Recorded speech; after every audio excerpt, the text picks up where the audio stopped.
All right, it's moving day for our little injured chicken, Cheryl.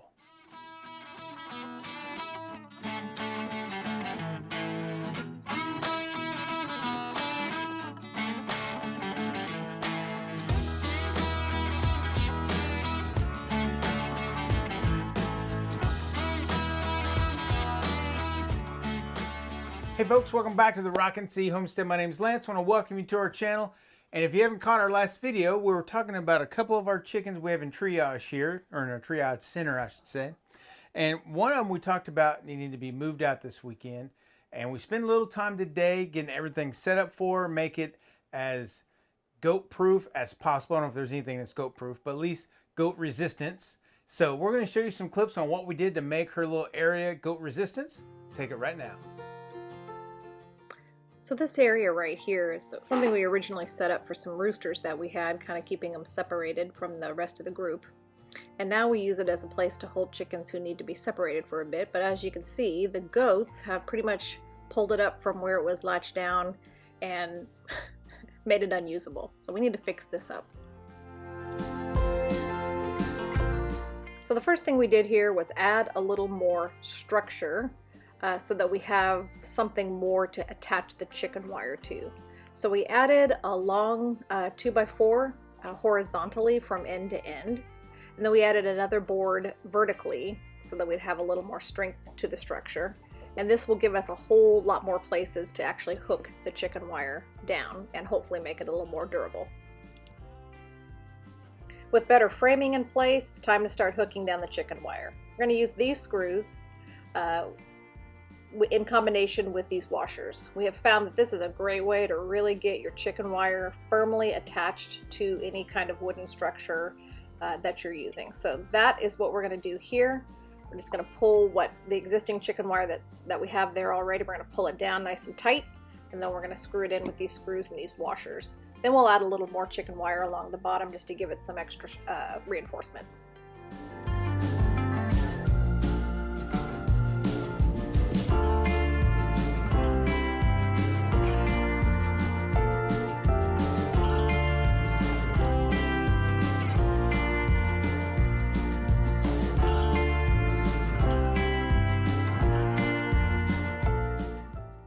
Once we got all of the chicken wire that was already there kind of hooked down, we decided to go ahead and add another run of chicken wire across the bottom there just to make it a little bit more durable and to make sure that we did what we could to keep the goats out of it. And as you can see from this clip and some of the previous ones, the goats are an ever constant presence, and I mean, they just want to help, right? So next step, same screws, same washers, just running some chicken wire across there, hooking it into the beam that runs across the bottom on the ground, and also the horizontal beam we put a couple feet up there.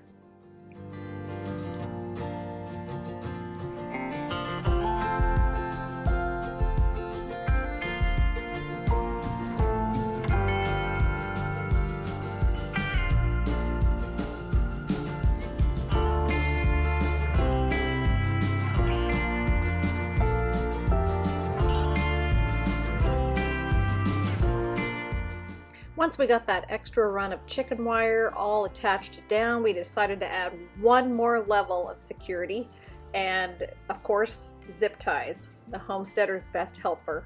So we just took the zip ties and ran them along the place where the new chicken wire was installed to attach it to what was already there. And we just ran that all the way from one end to the other and then trimmed them off.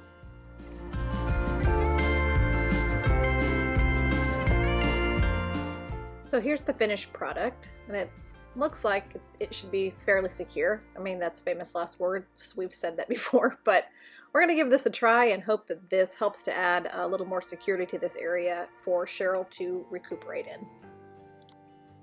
It's really hot in central Oklahoma right now, so one last thing I wanted to add to this area for Cheryl was a little area for her to get up into and nest in a little bit. So added some boxes there, and then we also added a fan up in the corner to circulate the air.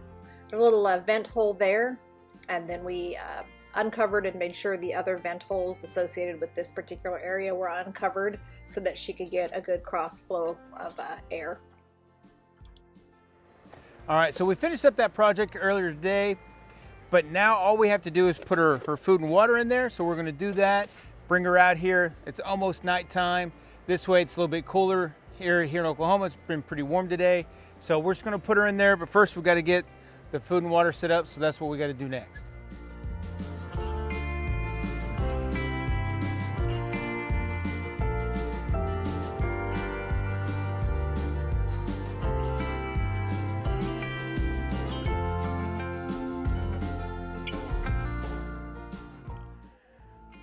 All right, little one, you ready to go back outside? Yeah, we got your place all set up. We got your penthouse set up. All right, let's go.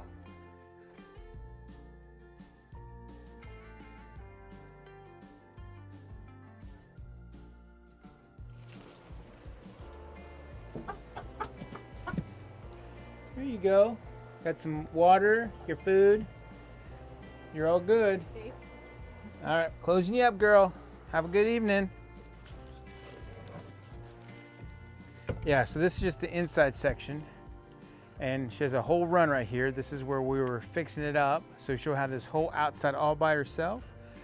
Later this week, we're gonna kind of set up a green salad bar for her.